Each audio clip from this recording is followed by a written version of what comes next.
Hey folks, welcome to PlayBranson, the show where you get to know Branson's entertainers better. I'm your host, Chris Meyer, and today's episode is brought to you by iBranson.com, where you can find the latest Branson show schedules and attraction information, so be sure to go to iBranson.com. On today's show, we have Catfish Woolston. Most people in the area know him just simply by Catfish. It's his first time on the show, and so I look forward to hearing about his career in the Branson entertainment industry. He's a performer that has had over 40 years of experience, and he's currently out at Shepherd of the Hills. Now, did you know that the Shepherd of the Hills outdoor drama is based on a book written by Harold Bell Wright? Do you know when it was written? It was written in 1907, and it has been the basis for over 4 films. The first in 1919, and then a television movie. The best known version was a 1941 film of the same name starring Harry Carey and John Wayne. Now, the drama out there started in 1960 in Branson, has been going for ever since, 63 years. I want to especially welcome all of our fall travelers to Branson. It's such a great time of year to come to town and experience all that Branson has to offer, so we just want to welcome you. I also want to let you know that we have our PlayBranson magazine out in Branson. You can find it at over 100 locations, and guess what? It's free. So it's a great way to learn about everything going on in the Branson area. Be sure to pick up one of our PlayBranson magazines. They're in racks all over town.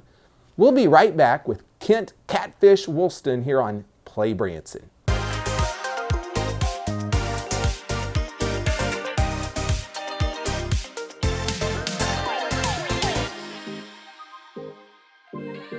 There are so many things to do in Branson.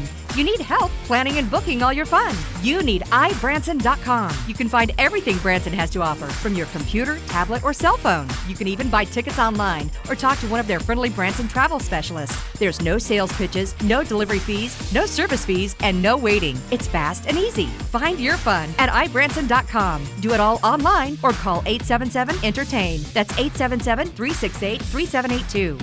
iBranson.com.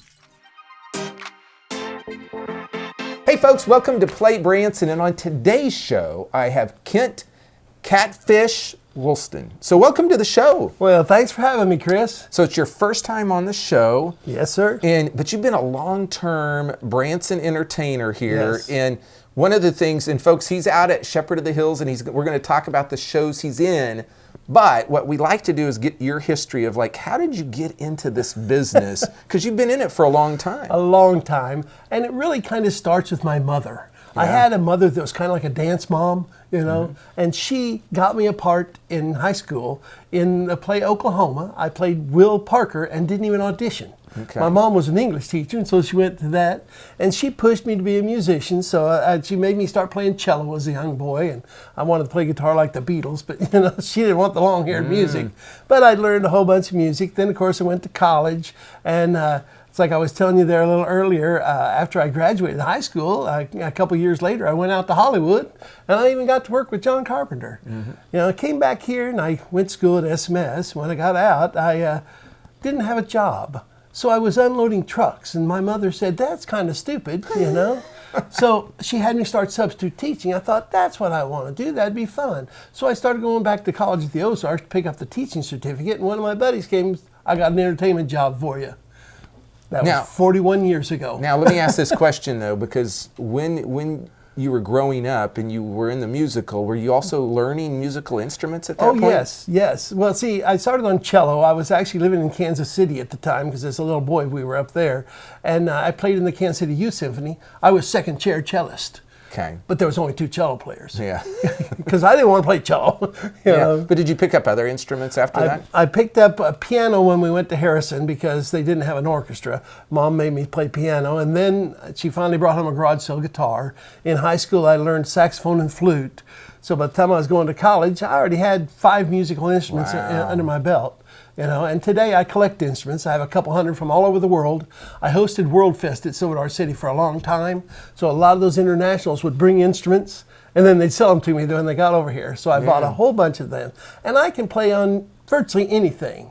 But I always say, God, why did you let me have the versatility? Why didn't you make me just real good on one instrument? Because that's where you make the money. Yeah. I play them all, but I'm not good on anything. So you come back to MSU, you're substitute teaching, and then you have this friend that's like, hey, I've got an entertainment job. And so Yes. what happened? Well, he actually had me go over to Treasure Lake and had me start doing a little bit, because almost all those big resorts, they'd have some type of entertainment going on. Okay. So I would start doing that.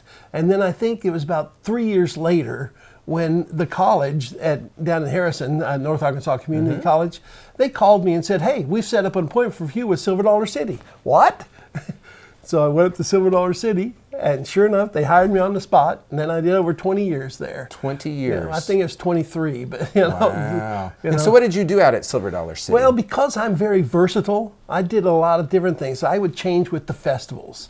Okay, like one year I was doing Instruments of the World during the World Fest instruments. But then there was a couple years I just sat out there with a bunch of instruments and let people walk by, goes, what's that? And play it for them and, you know, tell them about the instrument and all that. But I also did the gunfights on the streets. I wrote a lot of the things, like we had Butterfield Stage there, you know, and I had to write stuff about Butterfield Stage, the history of it, and all that kind of things. I was in Echo Hollow for a few years. I mean, I was really in a lot of the spots over there. You just kind of did a whole bunch of different things. Yes, yes. And so did you always have this big long beard? No. This was really happened because of your buddy Tom out there, okay? Tom was the marketing director at IMAX, and I was at IMAX doing Smoke on the Mountain, and I was working for Tom in marketing, which is when I went to a lot of your hotels, okay? And one day, Tom sees me with a little bit longer beard because it was winter, and I was doing Bible instrument shows that I travel with in the winter, and he looked at my longer beard and he said, why don't you do Santa for us? So I started letting my beard grow, and then I became a quite popular Santa. So I've been doing Shepherd now for, I think, about 6 years in their Santa, but I'm also the Santa on the showboat for the kids, what do they call it, PJs and pancakes, I think is what they call it over there. Yeah. So, yeah, it's kind of a fun job. You get to mess with the kids, and of course, I'm one of those people when the kid comes up and goes, I want an iPad, I look at him and go, which eyes hurt? What? So you're out at Silver Dollar City for 23 years. Yes. What happened after that? Well, I went ahead and left there, and I went over to Smoke on the Mountain. Okay. Which was in the IMAX, and I was there for at least 10, you know, and it really changed a whole lot of the things because working in town in the shows is actually a better pay situation than what you get at Silver Dollar City. But I got to tell you, Silver Dollar City was a lot of fun. Yeah. You didn't do the same thing over and over and over and over and over. Because you get into town, I call it factory entertainment, because we do the same thing over and over and over. Well, and with Smoke on the Mountain, for maybe that somebody doesn't know, that's like it's like a play or like a musical. Yes, it is. It's a gospel musical comedy, okay? And it's about a traveling singing family that comes into a Baptist church in 1938. But hey, the girls start dancing in the Baptist church, and you didn't do that in 1938, you know. So it has a lot of funny stuff that goes on in it, and it's a really funny show, and it's really good. And it's been running in town for, oh my goodness, I bet it's over 30 years now that show's been in town. Been a long time. And so you were there over 10 years. Yeah, I was there for quite a long time. Okay. So. And then what happened after that? Well, I wanted to get out of the entertainment industry. You know, I'd done it for so long, I was kind of tired of it. And so I went to the music store, which is the Cedar Creek Dulcimer Shop. And I went in there and worked with Troy for a while because I play all the instruments he has in the shop, so I'm a great demo person, you know. But then Jay McFerrin, he wrote the Whodunit Hoedown show and the Funny Farm show, and he's the director of the Shepherd of the Hills play and everything. He called me and called me and called me to get me to come over there, and I eventually said, okay. Yeah, and Jay used to work at Silver Dollar City. Yes, right, folks? he hired me. And we have had Jay on past shows, so be sure you can go and check our archives to see who Jay McFerrin is. So. Yes, and Jay's a good guy. He hired me at Silver Dollar City. Yeah. So, you know, and he and I have been friends for right near 40 years. Yeah. So, you know. And so how long now have you been out at Shepherd of the Hills? I think I've been doing about 4 years out there now. I'm you know, what's bad is they all just run together, you know. Yeah, I get that, you know. And I do work 7 days a week out there, so I'm there all the time. Yeah. So but whether I'm in the show or not, I'm still having to deal with parking lots and other things that I have that go along with my job. So you're doing a variety of different things out there, even besides performing in the show. Yes, I'm their pumpkin carver. Yeah. You know, I don't know if you've ever seen any of the pumpkins I did, but I've got some on my phone, you know, that I can show you some because they're quite amazing. Some of the pumpkins I do. So now, not only are you a musician, but you're a craftsman. Yeah, kind of. I'm a balloon artist too. Yeah. So I tie balloons for kids. I do a little bit of everything. I juggle, There's a lot of juggling moves I don't do anymore because I'm old. Yeah. So you have this 200 instruments, which I just find fascinating. Yeah. And when I was researching, I did see some of the instruments you were playing during World Fest. And so a bunch of unique different types of instruments there. But one of the things that you also do that's pretty darn interesting is you teach apologetics to young people. Yes. And so maybe somebody doesn't know what that is, but just tell people actually what that is. Well, of course, the word apologetics is kind of strange because you think you're apologizing for something. Mm-hmm. But that's not what it is. It's the scientific proofs that the Bible is God's word and it's true.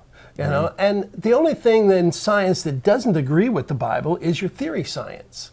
Because every proven piece of science agrees with exactly what the Bible said. And of course, as they keep researching and digging, they keep finding more things that support what the Bible says on how the history of it all worked and everything. So I teach that to the kids because when they get into college especially, you're going to be taught that it's not that way. They're going to teach you theory like fact. And so what I try to do is give them a really strong basis of why they believe what they believe. Interesting. That's awesome. That's important. Okay, we're going to stop right here. Yep. We'll be back in just a minute with more with Catfish. Going to Branson for some relaxation and fun? You've got to stay with Branson's award-winning hotel family, Meyer Hotels. Meyer Hotels features 5 hotels in Branson with the best locations for your trip. Choose from brands you know and trust, like the Holiday Inn Express on Green Mountain Drive, the Best Western Music Capital Inn, the Best Western Centerpoint Inn, Comfort Inn at Thousand Hills, and the Comfort Inn and Suites. Enjoy refreshing indoor pools and hot tubs. Do you like free? How about a free hot breakfast each morning? Free vacation planning services, and of course, smiles are always free. Want even more value? Go to MeyerHospitality.com and join our e-club to save 15% off your next stay and check out incredible deals with our vacation packages. Call 1-877-FUN-STAY to book Branson's award-winning hotels or visit MeyerHospitality.com.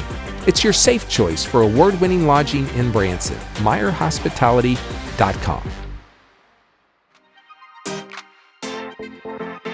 Hey folks, welcome back to PlayBranson. We are here with Catfish, is the name everybody knows you by, even though that's not your real name. It's Kent. It's Kent, but no one calls you that. Nobody. And so we've been talking about your history, and you're now out at Shepherd of the Hills, and you're in this show called the Whodunit Hoedown Mystery Dinner Show or something like that. Yeah, right? yeah, close enough. Yes, Close it's enough. a murder mystery type show. It doesn't really work like a normal murder mystery. It's really a comedy that has a murder mystery in it. So it does work funny, and it is really, really a funny show. We of course use audience members too, and whenever you're going to put audience members on stage, you never know what you're going to get. So it's a lot of fun that way. And the great thing is, Jay McFerrin wrote it, and the thing is, whenever Jay writes stuff, you have the ability to ad-lib.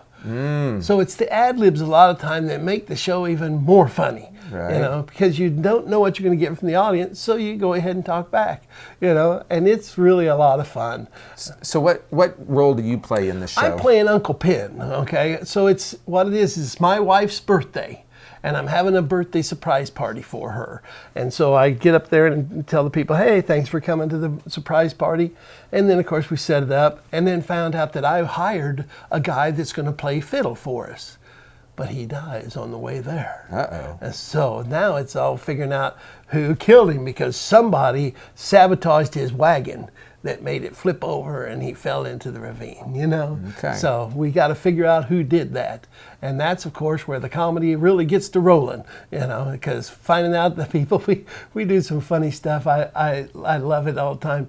I'm not really the comedian. I'm more the straight man in the show. And the deputies are really the comedians. And it's so funny because one of the gals, she's drawn portraits of the suspects, right? But of course, it doesn't look anything like the people. She has this one guy, she has all kinds of hair on him, and then we always pick a bald-headed guy. Okay. And then she erases it all after back.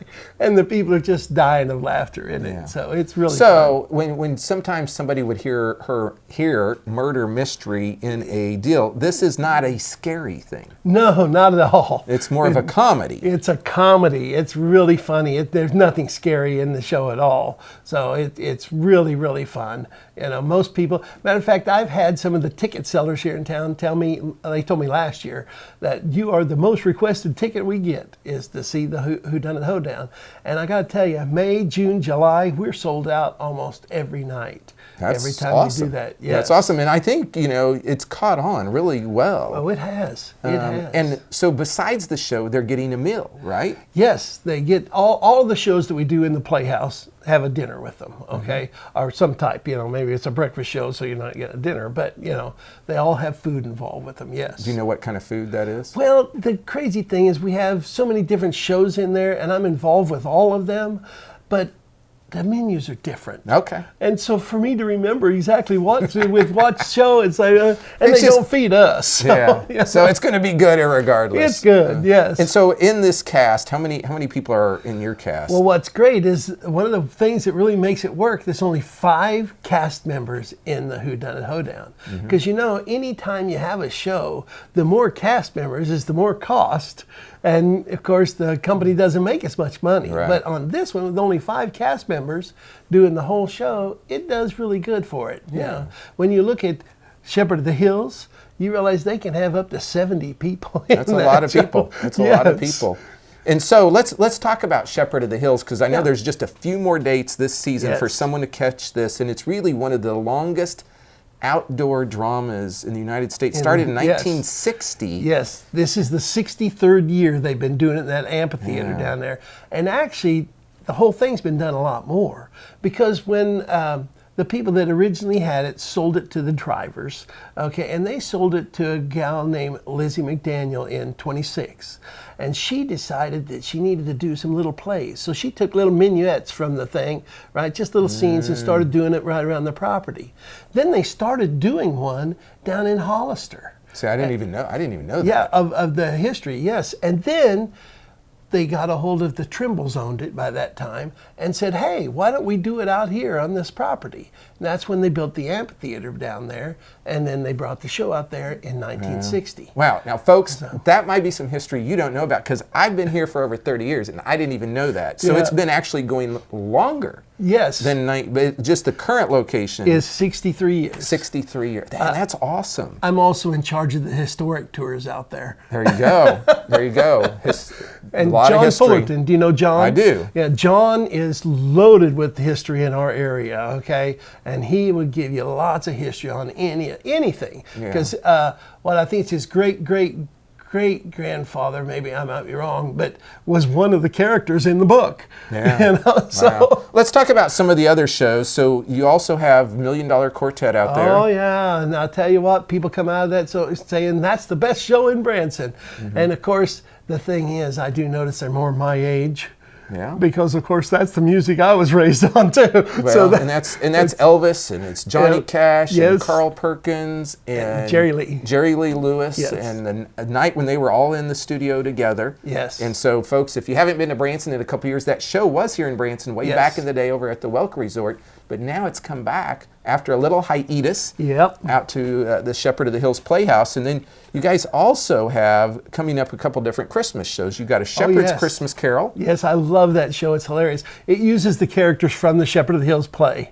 Okay, and then it's years later about how Ollie Stewart, who's had the girlfriend who left him in the Shepherd of the Hills, is still sad, and how they bring him back up, because notice it's called the Christmas Carol. So it kind of follows along the theme. Of course, the spirits coming, they aren't spirits, but they do talk about past, future, and of course present, you know, and things like that. And then there's one more show, A Christmas Story. Christmas Story, that's the same as that movie, you know, the Christmas Story about you're going to shoot your eye out, you know. So it's that one there. And it's a play, of course, instead of that, and it's really good.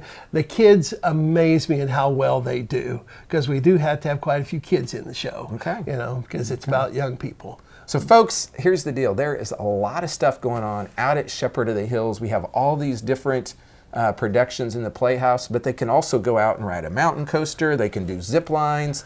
They can go up to the Inspiration Tower. You've got a history tour that you're doing. Yep. I'm sure I'm missing something. What else? What am I missing here? Well, I don't know. You're doing pretty good. Well, they have the festivals. Right. You know, they just got done with the Crafts Festival, and right now we're into the Pumpkin Festival. So all those kind of festivals happen too, that they usually just do on the weekends. But still, we got a lot of stuff that happens out there. Yeah. Okay. Folks, if you want to see Catfish personally, go check him out at the Whodunit Hoedown Murder Mystery Dinner Show.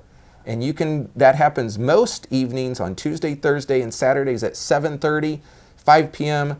On Sundays. And then November and December, it's Tuesday, Thursday, and Saturdays at 5 p.m. So be sure to check that show out.